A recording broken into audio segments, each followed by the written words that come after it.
Hotel media ప్రేక్షకులకు స్వాగతం. Hello friends, welcome to our channel. Tollywood most awaited movie మన అందాల నటి సమంత 3 ఇయర్స్ తర్వాత సిల్వర్ స్క్రీన్ పైకి గ్రాండ్ కంబ్యాక్ ఇచ్చిన సినిమా మా ఇంటి బంగారం ఈరోజు థియేటర్లోకి వచ్చేసింది. Raj and DK story, Nandini Reddy direction, Sam own production అనగానే అంచనాలు ఏ రేంజ్లో ఉంటాయో తెలుసు కదా. మరి ఆ సినిమా ఆ అంచనాలను అందుకుందా? సమంత ఖాతాలో మరి సాలిడ్ హిట్ పడిందా లేదా అనేది ఈ కంప్లీట్ రివ్యూలో చూసేద్దాం. స్కిప్ చేయకుండా లాస్ట్ వరకు చూడండి. నచ్చినట్టయితే సబ్స్క్రైబ్ చేసుకోండి, లైక్ చేయండి. ఇక కథ విషయానికి వస్తే ఇది ఒక పక్కా traditional middle class family backdrop story. కొత్తగా వచ్చిన కోడలు చాలా సాఫ్ట్గా పద్ధతిగా ఉంటుంది. ఇంట్లో తోడుకోడలైన శ్రీముఖితో చిన్న చిన్న సరదా కాంపిటీషన్స్, అత్తా కోడళ్ళ నడుమ చిన్న చిన్న గొడవలు, చిన్న చిన్న ఇంట్రెస్టింగ్ ఎలిమెంట్స్ ఉంటాయి.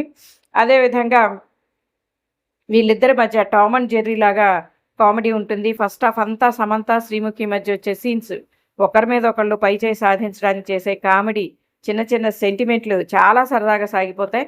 శ్రీముఖి తన ఎనర్జీతో ఫస్ట్ హాఫ్ నెక్స్ట్ లెవెల్కి తీసుకెళ్ళింది, కానీ ఇంటర్వెల్ టైంకి అసలైన ఇది బయటికి రావడం అనేటువంటిది జరుగుతుంది. ఈ గూస్ బంప్స్ అనమాట. ఇంకా ఒక రకంగా చెప్పాలి అంటే ఫ్యామిలీ డ్రామాతో చాలా కూల్గా ఫస్ట్ హాఫ్ అంతా సాగిపోద్ది. కట్ చేస్తే ప్రీ ఇంటర్వెల్లో అసలు కథ మొదలవుతుంది. విలన్స్ వల్ల ఆ ఫ్యామిలీకి ఒక పెద్ద డేంజర్ వస్తుంది. అసలు ఆ సాఫ్ట్గా కనిపించే సమంత బ్యాక్గ్రౌండ్ ఏంటి, తను దాచిన ఆ గతం ఏంటి, తన ఫ్యామిలీని కాపాడుకోవడానికి ఒక హౌస్ వైఫ్ అలాంటి రౌద్ర రూపం దాల్చిందనేదే మెయిన్ స్టోరీ. అదంతా కూడా మీరు చూస్తేనే బాగుంటుంది. అలాగే ఇక ప్లస్ పాయింట్స్ గురించి మనం చెప్పుకోవడానికి వస్తే ఈ సినిమాకి main pillar Samantha performance. First హాఫ్లో హోమ్లీ లుక్తో ఎంత క్యూట్గా కనిపించిందో, సెకండ్ హాఫ్ యాక్షన్ సీన్స్లో అంత వైల్డ్గా మెప్పించింది. ఒక హౌస్ వైఫ్ మాస్ అవతార్ ఎత్తితే థియేటర్లో గూస్ బంప్స్ ఎలా ఉంటాయో శామ్ చూపించింది. తన కెరీర్లోనే one of the best performance ఇది అని చెప్పుకోవచ్చు మనం. Mind blowing twist and actions ఉన్నాయి.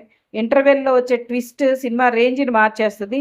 Director Nandini Reddy lady oriented సబ్జెక్ట్ని హ్యాండిల్ చేసిన విధానం చాలా బాగుంది. ముఖ్యంగా bus fight sequences, action blocks థియేటర్లో విజిల్స్ వేయించాయని చెప్పాలి మనం. అదేవిధంగా ఇంకా శ్రీముఖి సమంత కాంబో అయితే మామూలుగా లేదు. వాళ్ళిద్దరి కెమిస్ట్రీ అసలు ఎక్సలెంట్గా ఉంది. ఈ సినిమాకి one of the biggest plus point Samantha అయితే శ్రీముఖిల వీళ్ళిద్దరిది స్క్రీన్ ప్రజెన్స్ అయితే చాలా బాగుంది.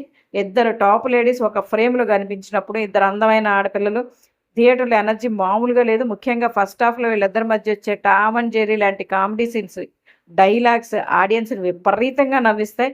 శ్రీముఖి తన రియల్ లైఫ్ ఎనర్జీని క్యారెక్టర్లో పర్ఫెక్ట్గా వాడేసింది. అలాగే కేవలం శ్రీముఖి కామెడీనే కాదు, సెకండ్ హాఫ్లో ఫ్యామిలీకి ప్రాబ్లం వచ్చినప్పుడు శ్రీముఖి చేసిన ఎమోషనల్ యాక్టింగ్ కూడా చాలా బాగా వర్కౌట్ అయింది. గ్లామర్ లేదా యాంకరింగ్ అనే కాదు, నటిగా కూడా తనేంటో ఈ సినిమాలో ప్రూవ్ చేసుకోవడానికి శ్రీముఖికి ఒక అవకాశం దొరికింది. అయితే ఇందులో ఉండే మైనస్ పాయింట్స్ గురించి కూడా మనం మాట్లాడుకుంటే, ఫస్ట్ హాఫ్లో సమంత శ్రీముఖిల మధ్య వచ్చే కొన్ని ఫ్యామిలీ డ్రామా సీన్స్ అయితే కొంచెం లెంతీగా అనిపిస్తాయి. కొన్ని సీన్స్, అన్నీ కాదు. మెయిన్ విలనిజం ట్రాక్లోకి వెళ్ళడానికి కథ కొద్దిగా టైం తీసుకుంటుంది. సంతోష్ నారాయణ మ్యూజిక్ పర్వాలేదు, కానీ సాంగ్స్ విజువల్గా స్పీడ్ బ్రేకర్స్లా అనిపిస్తాయి. అదొకటి. ఫైనల్గా చెప్పాలి అంటే పర్ఫెక్ట్గా అసలు ఏం చెప్పాలి అంటే, Maa Inti Bangaram Samantha mass action and Sreemukhi mark ఎంటర్టైన్మెంట్తో కూడిన పక్కా ఫ్యామిలీ ప్యాకేజీ. ఇద్దరు ముద్దు గుమ్మలు స్క్రీన్ని రూల్ చేశారు. సమంత ఫ్యాన్స్కి, శ్రీముఖి ఫ్యాన్స్కి ఇది పక్కా థియేటర్ వాచ్ మూవీ. ఇక నా రేటింగ్ వచ్చేటప్పటికి 5కి 4. మీ రేటింగ్ ఏంటి? మీకు సినిమా నచ్చిందా? మీరు చూసారా లేదా, చూడబోతున్నారా అనేది దయచేసి తెలియచేయండి. Please subscribe my channel.